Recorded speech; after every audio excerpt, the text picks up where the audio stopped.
Assalamualaikum Ibu, selamat pagi. Waalaikumsalam, Mas. Selamat pagi. Ini Mas Agus Iya, sendiri ya? iya Bu, betul. Iya, yang tadi WA ya. Iya. Ibu mohon maaf, mikrofonnya agak deketan Bu. Oh, kurang jelas ya, Mas, suaranya ya? Iya, nah suara baru Oh, bisa. iya, iya. Gimana sekarang? Sudah terdengar belum suaranya? Jelas Bu, alhamdulillah. Jaringan di sana bagus, Mas? Bagus Bu, alhamdulillah. Alhamdulillah. Gimana kabarnya hari ini, Mas? Sehat Bu, alhamdulillah baik, sempurna. Oh, alhamdulillah. Sudah vaksin, Mas? Belum Bu. Oh, pasti belum ada itu ya, Iya, di, pergerakan di vaksin di tempat pesantren itu saya ya. ini, Agak iya di pelosok pesantren ya, saya belum Mas, ada ya? vaksin. Ya Iya. lumayan Bu, pokoknya di Bekasi ujung utara lah, Oh, paling ujung. iya. Iya, semoga cepat, terrealisasikan vaksinnya ya, Mas. Iya Bu, mudah-mudahan amin. Iya. Jangan lupa tetap jaga kesehatan, patuhi protokol kesehatannya ya, Mas, Siap Bu. biar sama-sama sehat. Mas di Ya, pesantren kan? Ibu, iya Bu, betul di pesantren. Oh, iya. Gimana hafalannya? Menghafal atau belajar kitab atau gimana, Mas? Belajar kitab juga, menghafal juga Bu. Masya Allah. Alhamdulillah semuanya berjalan, mohon doanya Bu. Iya. Eee, ngomong-ngomong ada apa ya? Ngomongin Ibu pasti mau cerita nih. Cerita apa? Iya, mau curhat sih Bu sebenarnya, Oh, keresahan yang ada gitu. oh. Tapi Ibu mau tanya nih sebelumnya, kamu udah pernah melakukan konseling individu sebelumnya? Belum pernah Bu.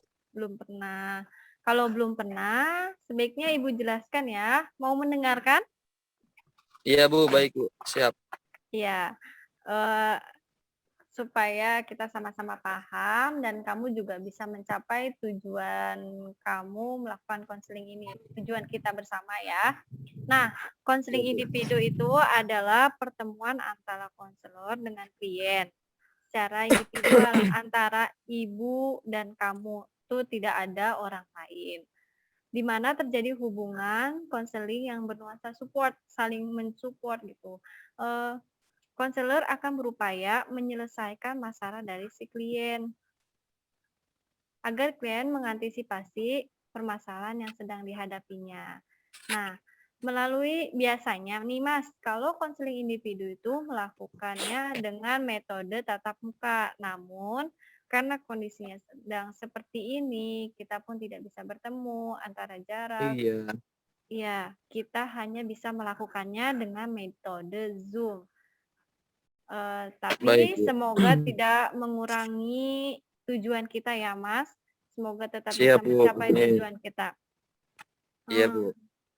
nah, konseling individu itu ya membahas masalah yang sedang dihadapi si klien itu. Misalkan masalah Mas itu apa, nanti dibicarain sama-sama, kita mencari solusi bersama-sama dan Mas akan mengambil keputusan Mas sendiri, seperti itu. Nah, konseling individu itu memiliki beberapa asas, Mas. Pertama, asas kerahasiaan, kesukarelaan, keterbukaan. Nah, dari ketiga asas itu akan coba saya jelaskan ya, Mas. Yang pertama, Baik asas Bu. kerahasiaan. Nah, asas kerahasiaan itu di mana asas yang menjamin tentang kerahasiaan cerita Mas terhadap saya. Jadi, cerita itu hanya diketahui oleh saya dan Mas dan tidak ada pihak lain yang akan mengetahuinya. Itu akan saya jamin dengan janji konselor saya nanti. Nah, yang kedua itu asas kesukarelaan antara saya dan Mas nih. Mas dengan sukarela menceritakan masalah Mas kepada saya dan saya juga Iya Bu. sukarela mendengarkan cerita Mas, gitu. Yang ketiga, yang terakhir ini asas keterbukaan, ya ini terjadi pada diri Mas dan diri saya juga sih. Keterbukaannya itu Mas menceritakan semua masalah Mas tanpa ada yang ditutup-tutupi dan begitu pun dengan saya. Saya juga menjelaskan apa yang saya ketahui, ilmu yang saya dapat selama ini, tanpa menutup-nutupinya gitu. Namun tetap saja pada akhirnya keputusan dari konseling ini akan diambil oleh diri Mas sendiri gitu. Sudah bisa dipahami, Mas? Siap Bu, siap bisa. Iya, Mohon maaf Bu, tadi ada alhamdulillah. kendala sedikit. Iya, nggak apa-apa, Mas. Eee, sekarang, eee, karena Masnya sudah paham ya, sudah siap Iya bercerita Bu. atau belum? Atau masih ragu untuk cerita kepada saya, orang yang baru Mas kenal gitu? Ada Ya keraguan?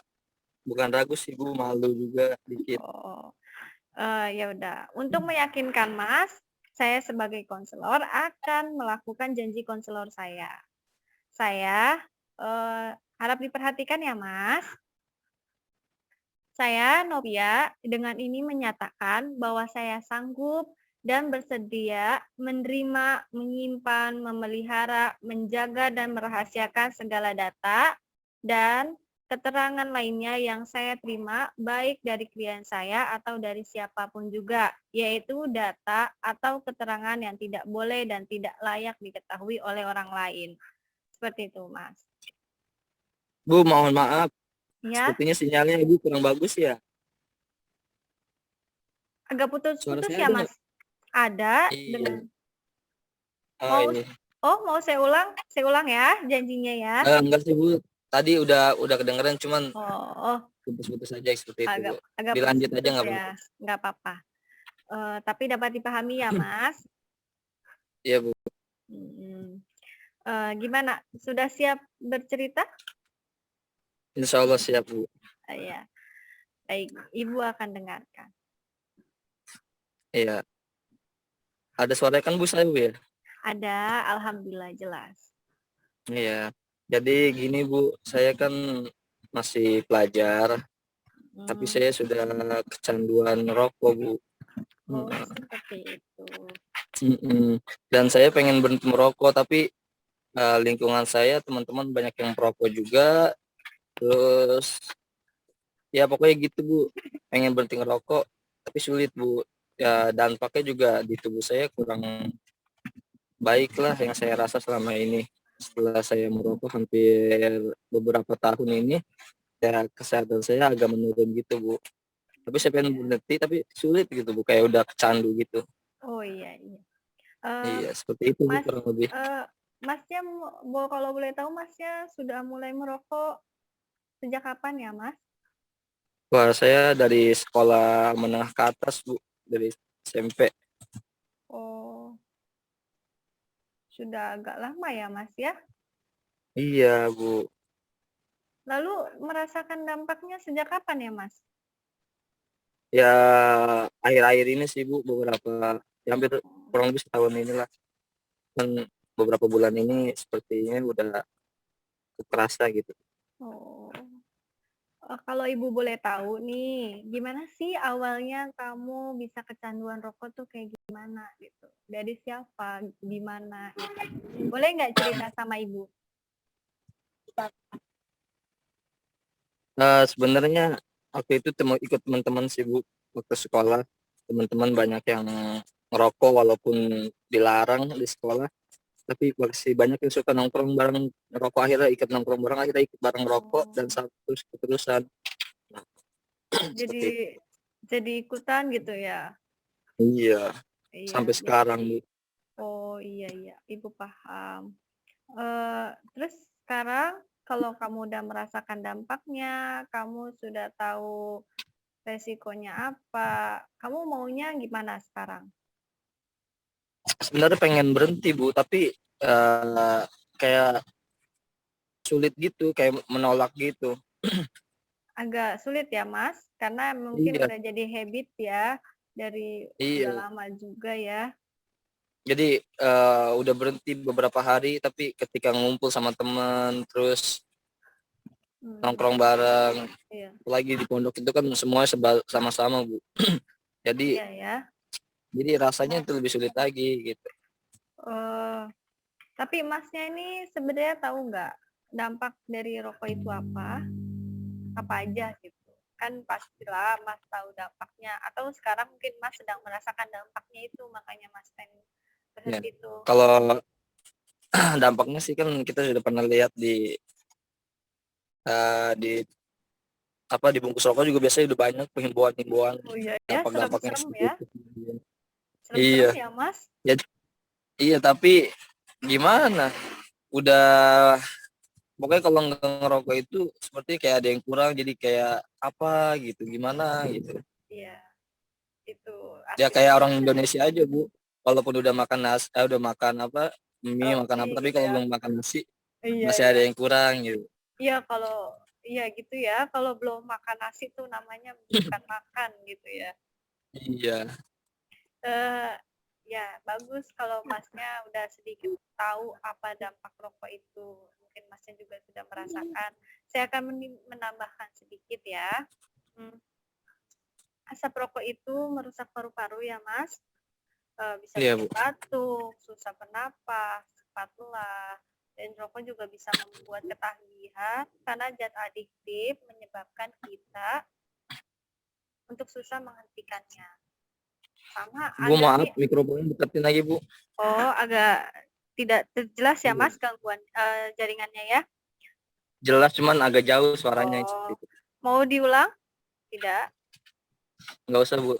Oh, eh, jadi sekarang Masnya mau berhenti. Iya Bu betul. Nah, kita sudah tahu ya kalau rokok itu mengandung zat adiktif, agak mirip-mirip sih ya Mas, sifatnya tuh kayak, narkoba ya, dia itu memiliki cenderung kecanduan gitu ya, agak sulit memang, tapi kalau memang Mas mau berusaha, pasti Masnya bisa kok. Apa Mas mau Iya Bu. berusaha? Mau Bu. Cuma saya udah berusaha beberapa minggu ini. Tapi ya itu udah ditambah keinginan dari diri masih labil terus ditambah teman-teman lingkungan juga Oh iya iya, kebanyakan perokok jadi sulit Bu gitu. eee, tapi kalau boleh Ibu tahu nih, usaha apa yang pernah, kamu lakukan gitu untuk menghentikan kebiasaan kamu merokok itu? Ya itu seperti nggak nggak beli rokok gitu iya Agak terus ditahan-tahan ya, Mas?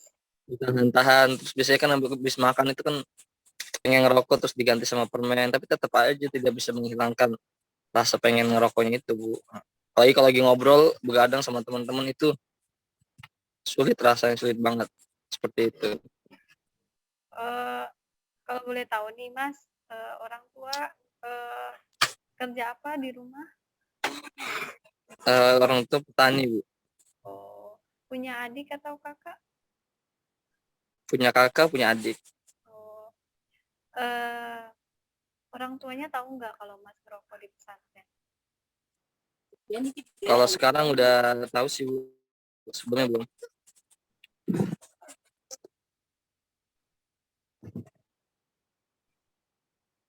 Kamu sudah pernah menonton berita di televisi belum mengenai orang-orang Suaranya jauh Bu. oh, karena kamu sudah pernah melihat berita belum di televisi mengenai berita-berita orang kecanduan dan sebagainya? Kalau untuk perokok saya belum pernah sih ngeliat di televisi Bu. Tapi kalau Tapi, untuk yang seperti narkoba atau apa pernah sih. gimana kamu melihat mereka untuk berjuang sembuh dari kecanduan itu? Ya cukup menguras tenaga juga, tenaga emosi sepertinya gitu. Untuk Iya. pengorbanan. Ya, tapi kita bisa lihat ya, walaupun itu sulit, walaupun, lumayan menguras tenaga seperti apa yang Mas bilang, apalagi kalau lagi, kecanduannya tuh kambuh gitu ya, pasti kayak Iya Bu. gitulah melawannya ya, pasti namun kita juga harus melihat dari sisinya mereka berjuang tuh kayak gimana, mereka berusaha untuk sembuh tuh kayak gimana. Jangan melihat dari mereka menggunakannya saja, tapi kita juga dapat melihat usaha mereka untuk sembuh tuh kayak gimana ya, Mas? Siap Bu. Iya, eee, ya udah, tapi Mas sekarang sudah siap untuk mencoba untuk berhenti dengan sungguh-sungguh? Insya Allah siap Bu. sekarang gini, kalau dikasih uang jajan tuh biasanya digunakan untuk apa aja ya, Mas? Eee, saya kan karena di pondok dikasih uang itu kan per bulan, ya buat makan, buat beli keperluan hidup sehari-hari, buat beli jajan, beli rokok untuk kalau selama ini. Iya, coba deh kalau nggak dibeliin rokok kayaknya uangnya masih banyak deh, Mas, ya, bisa buat makan, kayak gitu kan, Mas, ya? Coba Ya, bisa nggak kalau misalkan uangnya itu yang biasanya buat beli rokok ditabung gitu loh, Mas, nggak usah beli rokok. Tapi biasanya tetap ya teman-temannya ngasih ya. iya. Ibu mohon maaf saya pindah tempat boleh nggak? Oh boleh silakan. Ya, sebentar Bu ya. Iya.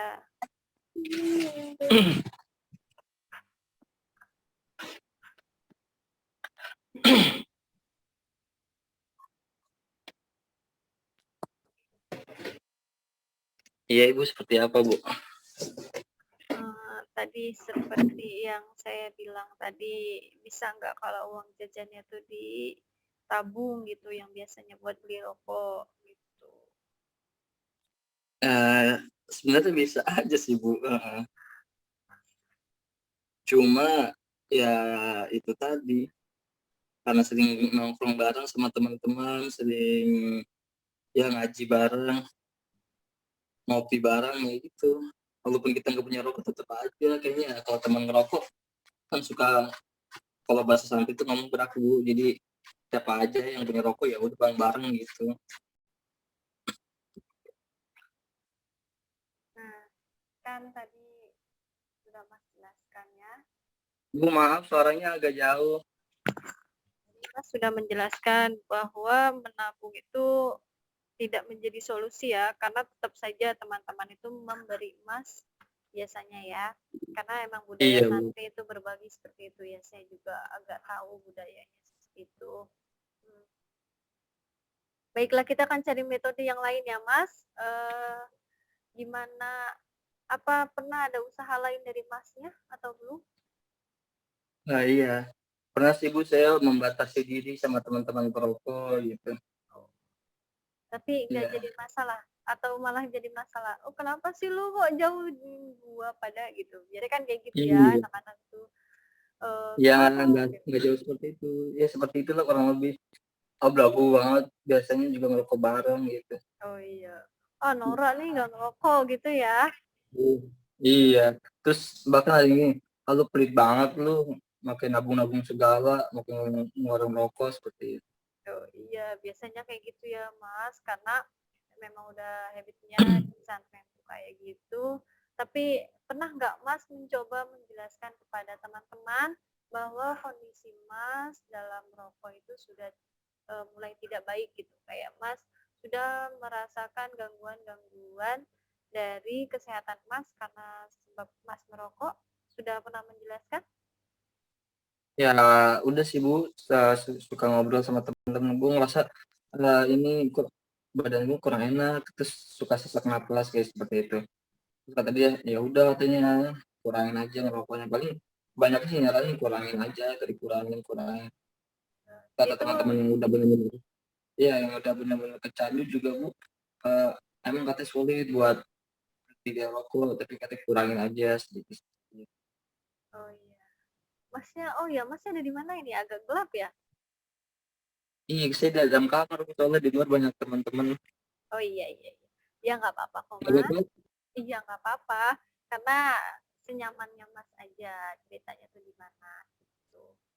Nah, saya punya satu cerita yang mungkin bisa jadi motivasi untuk Mas. Ini tentang pengalaman, suami saya sendiri. Saya kebetulan alhamdulillah saya sudah berkeluarga, jadi saya punya suami. Nah, suami saya dulu tuh perokok hebat, hebat bener-bener hebat banget perokoknya, Mas. Bisa sehari itu ngabisin 3 sampai 2 bungkus rokok mungkin ya. Itu nggak kehitung gitu ya. Itu pun kalau tidak di-stop sama saya mungkin bisa lebih, itu dulu ya. Alhamdulillah sekarang suami saya sudah berhenti merokok sebab dia punya metodenya sendiri gitu. Saya sempat tanya ke dia, "Kok bisa berhenti merokok, gimana? Metodenya apa gitu. Karena saya pikir Ibu, apa? Baik. Ibu, maaf, Iya, mohon baik. maaf Ibu. Mhm. Saya kalau matiin kamera bisa nggak? Soalnya baterai saya kayaknya kurang. Iya, dayanya kurang. Oh, bisa cari charger nggak, Mas? Karena kayaknya kurang enak gitu kalau saya ngomong sendiri ya, Mas. Iya. Ya udah deh Bu, lanjut aja. Heeh. Heeh. Nggak apa-apa nih, Mas? Iya Bu. Iya, nggak apa-apa ya. Jadi kayaknya sebentar lagi juga kita akan selesai nih. Eee, mudah-mudahan ya. Siap Bu, amin Bu, amin, amin. Iya. Mau mendengarkan tentang cerita pengalaman saya? Iya Bu, lanjut Oh Bu. ya. Ya Ya, maksudnya saya pengalaman jadi suami saya. penasaran sama ceritanya suami Ibu ini. Heeh.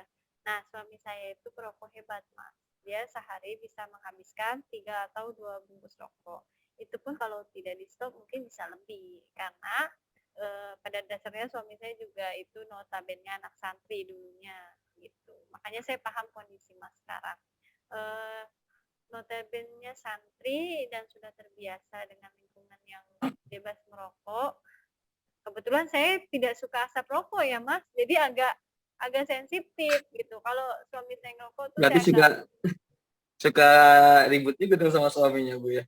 iya, agak suka kesel-kesel dikit lah, marah-marah gitu. Iya. "Aduh, jangan ngerokok dong di kamar," gitu. Ya alhamdulillah suami saya pengertian, kalau ngerokok keluar dan mungkin karena dia melihat saya ini orang yang agak sensitif dengan rokok, dia mencoba memotivasi dirinya untuk berhenti, gitu. Berarti suaminya pengertian Bu ya, baik banget. Iya, alhamdulillah gitu. Hmm. Nah, dari saya kaget dong tiba-tiba suami saya bisa berhenti merokok. Nah, saya tanya dong karena saya yakin karena profesi saya sebagai seorang konselor, saya yakin suatu saat nanti saya akan menemukan kasus yang sama. Oh, qadarullah ya, ketemu Mas yang punya cerita sama dan masalah yang sama dengan suami saya. Nah, Iya. jadi suami saya tuh dulu perokok hebat, saya tanya dong, "Kok bisa berhenti merokok?" "Iya dong bisa," gitu. "Metodenya apa? Kasih tahu dong." Jadi dia itu membatasi dirinya, untuk mengurangi setiap harinya. Misalkan biasanya sebungkus, kan ada 12 batang, sehari itu dia habisin 1 bungkus, besoknya 11, besoknya 10 dan sampai pada titik satu hari dia nggak ngerokok sama sekali. Mungkin agak berat ya buat dia. Dia coba makan permen, dia coba minum jus dan sebagainya. Itu mencari mencari hal-hal yang lain gitu agar dia melupakan si rokok itu. Namun pernah gagal pada satu titik atau 1 minggu atau apa gitu. Akhirnya dia merokok kembali dan mengulangi metodenya itu sampai akhirnya alhamdulillah sekarang dia berhasil, sehari pun dia alhamdulillah tidak merokok lagi gitu. Itu buat saya sebagai hadiah luar biasa ya karena saya tidak hanya mengkhawatirkan perekonomiannya, enggak gitu, tapi mengkhawatirkan kesehatannya gitu. Karena saya Itu sering berapa lama Bu? bisa 1, 2 bulanan gitu lah, Mas, dia coba gitu, pernah gagal tapi dicoba lagi coba lagi, sampai akhirnya benar-benar berhenti, luar biasa. Saya mengapresiasikan banget gitu, karena saya merasa saya sadar kalau hal tersebut itu bukan hal yang mudah gitu. Makanya saya tuh ketika dia berhenti merokok, wah alhamdulillah banget gitu, kayaknya hal yang luar biasa buat saya gitu. Iya. Hebat suaminya Bu. Iya. Iya. Karena apa yang saya alami ini,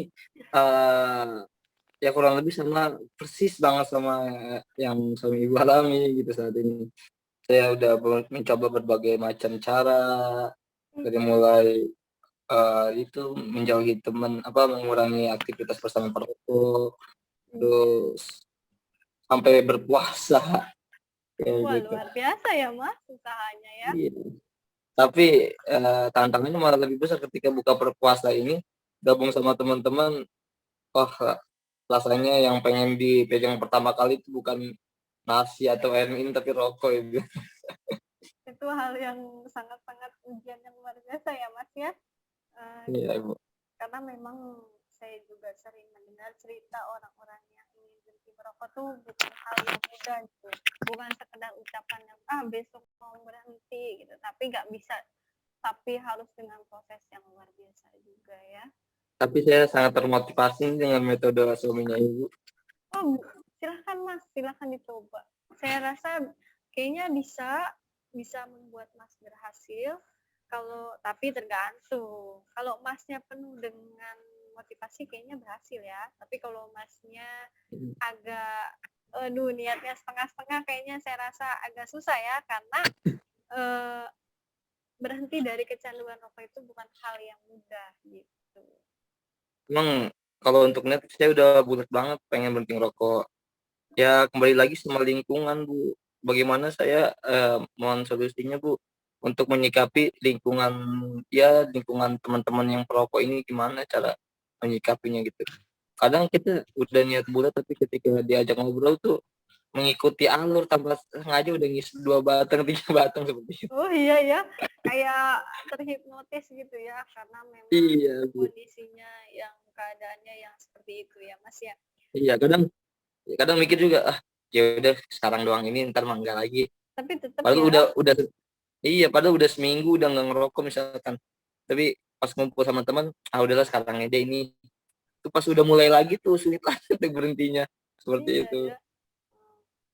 Sebenarnya tidak ada tidak baik juga ya menjauhi diri dari teman-teman itu tidak baik. Tapi ketika kita memiliki komitmen itu harusnya dijaga, Mas.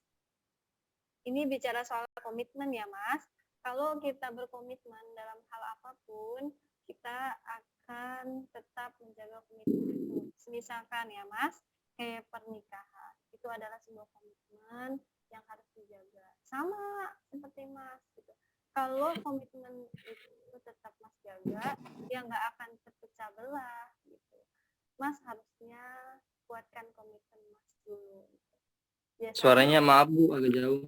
Iya, biasanya walaupun Mas digoda dengan hal apapun, kalau Mas ada komitmennya, insya Allah tetap bakal ada pendirian Mas untuk tidak merokok lagi gitu. Jadi Terus sama kayak orang berumah tangga gitu Bu ya. iya, jangan Walaupun kadang kita punya istri yang suka marah-marah, suka bawel gitu ya. oh iya, Kalau kodratnya mungkin ya perempuan bawel iya. kayaknya ya. Oh, Tapi kalau kita punya komitmen insya Allah Bu ya, bisa lewati ya. iya, eh, itu pesannya, komitmen. Kita harus punya komitmen bahwa Mas nih pengen merokok sepenuhnya gitu, bukan nggak setengah hati loh, maksudnya harus benar-benar yakin kalau Mas tuh mau berhenti merokok. Nah, itu, eee, kayak itu pesan pertama ya. Keduanya mungkin Mas bisa melakukan kesibukan kesibukan lain, mencari kesibukan yang bermanfaat ya Mas, terutama ya. Iya, iya Misalkan Bu. Masnya ini kan di pesantren gitu ya, mungkin kalau temannya lagi nongkrong ngerokok gitu, jangan menjauhi diri secara mendadak gitu. Mas bisa mencari alasan, bukan sekedar alasan ya, mungkin Mas juga emang beneran melakukannya ya gitu. Misalkan, "Aduh nggak bisa nih mau ngejar setoran dulu," atau, "Aduh nggak bisa nih, ada cucian baju yang numpuk." Biasanya kan anak santren gitu ya, pakaian udah numpuk, udah direndam, tapi nggak dicuci, biasanya kayak gitu Iya. ya. Iya. Sekarang juga sama Bu, saya mau nyuci setelah ini mungkin.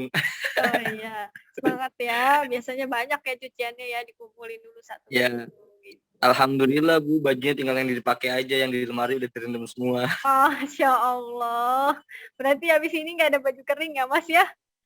Semangat harus Iya, makanya harus nyuci dan kering hari ini juga gitu. oh iya. Gimana Mas, dari percakapan kita kali ini, apa kesimpulan yang Mas ambil dan apa yang akan Mas lakukan gitu? Eee, salah satu kesimpulan yang saya ambil, dari percakapan kita tadi ini, yang paling pertama kayaknya harus nata hati lagi Bu, Iya untuk menguatkan tekadnya ya. iya. sama ya tinggal merealisasikan apa yang tadi kita udah bahas sih. Iya. Terutama tadi itu yang metode yang, Ibu cerita tentang suami Ibu itu sangat memotivasi saya itu. Iya. Baik, kalau gitu Mas sudah menemukan tujuan Mas. Alhamdulillah, Mas sudah paham dari tujuan konseling kita kali ini. Kita juga sudah mendapatkan titik terang nih dari permasalahan Mas. Ini pertama hati Mas ya, yang mungkin masih goyang-goyang nih, niatnya belum kencang buat berhenti merokok gitu. Yang kedua, ya ini mungkin Mas akan mencoba metode yang tadi saya ceritakan dari suami saya ya. Ya, Baik, semoga Bu. metodenya bisa berhasil ya, Mas. Nanti Amin. kalau Mohon doanya juga, Bu, iya, doa dukungan. Ya, saya berharap Masnya benar-benar bisa berhenti ya, karena mungkin agar lebih fokus lagi belajarnya, agar lebih menghafalnya tuh lebih panjang lagi gitu waktunya. Kan kadang biasanya kan merokok itu kan sambil nongkrong-nongkrong gitu kan. Jarang yang ngerokok sambil megang Al-Quran tuh jarang kayaknya ya. iya, Bu. Iya. Semoga pertemuan kita kali ini bermanfaat ya, Mas. Oh iya, Iya, Bu. boleh loh kontak-kontak Ibu lagi kalau ada masalah lagi atau Siap, eh, siap. ada kelanjutan dari cerita kita kali ini. Bisa Masnya tuh kontak saya lagi gitu. Mau cerita ini loh Bu, saya sudah sampai tahap ini gitu. Gimana gitu. Kalau ada kendala lagi boleh cerita, oke? Oke, Bu, siap, Bu. Terima kasih, Bu, atas masukannya, sarannya. Iya, Salam juga sama suaminya yang udah memotivasi banget. Masya Allah. Iya, nanti Mudah-mudahan dari peristiwa suami Ibu bisa menjadi pembelajaran buat saya. Kayak gitu. iya. Iya. Sehat-sehat ya, Mas. Tetap Iya, Bu. iya, walaupun di Terima kasih, pesantren Bu. tetap patuhi protokol kesehatannya ya. Siap. Jaga imunnya. Jangan lupa berolahraga. Siap, Bu. Ya, Sama-sama. terima kasih ya, Mas. Iya, Bu. Sama-sama. Terima kasih kembali, Bu. Iya, assalamualaikum warahmatullahi wabarakatuh. Waalaikumsalam warahmatullahi wabarakatuh.